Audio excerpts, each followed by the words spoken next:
the streets of Eugene. He is world champion Tamarat Tola.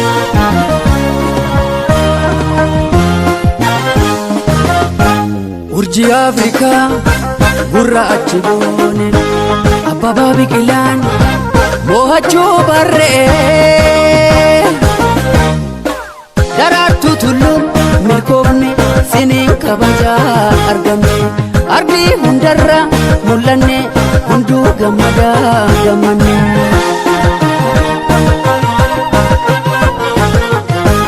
Ujilen nubonsita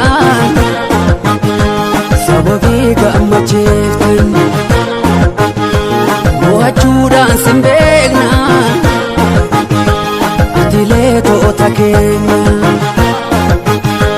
mul'attee faajiin keenya dhaloota fakkeenya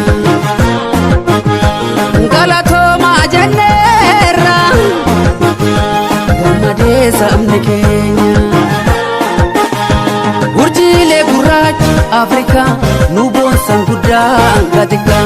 Abbee Biqilaan kan dhufe Hayilee Gabrasillaasee itti fufe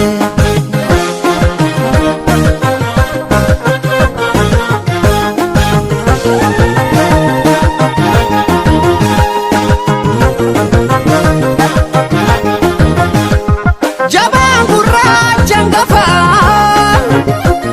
seenaa dawaa lammaffaa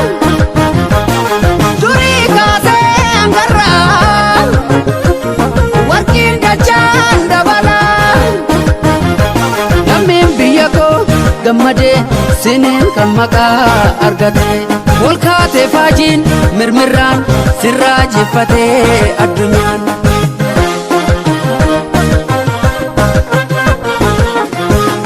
Galgeenyi irraa bu'aa sarginee gatii dadhabbii siniin obsinee ilmaan biyya koo nuuf taatan ilkoo durii hangarraa jirtuu biyya koo gootota addunyaa laale hunduu simannaaf yaane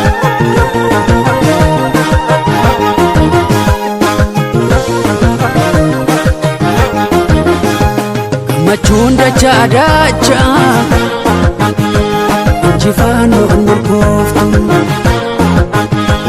eenyummaan sinqixxeessu biyya ofii akka atti boonsu seenaan dabalameera eenyummaan ol ka'eera seenaan dabalameera eenyummaan ol ka'eera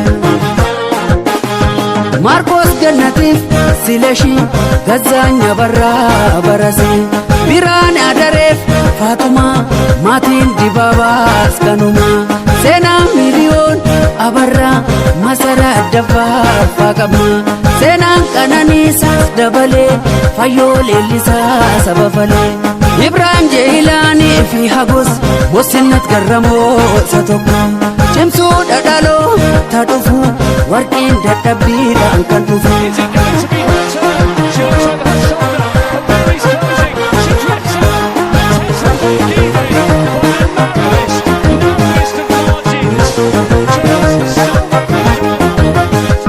Lammiin biyyaa gammadee sinii maqaa argatee yaabonsitoota sabaa Itoophiyaan sin qabaa Gudaaf Sagaayeef Dirribeen Taammiraa Tolaa kan dhufe yoomiif Salamoon Baaraggaa Gudaaf Muktaar Faas jiruudha Gootom Gabrasillaaseef Magdasfaa Warquhaaf Lammeechaa jiruudha Tarreessee maqaan infituu ulfaadhaa gareen hundumtuu eenyuutu sin caala har'allee urjiin Afrikaa qacalee eenyuutu sin caala har'allee urjiin Afrikaa qacalee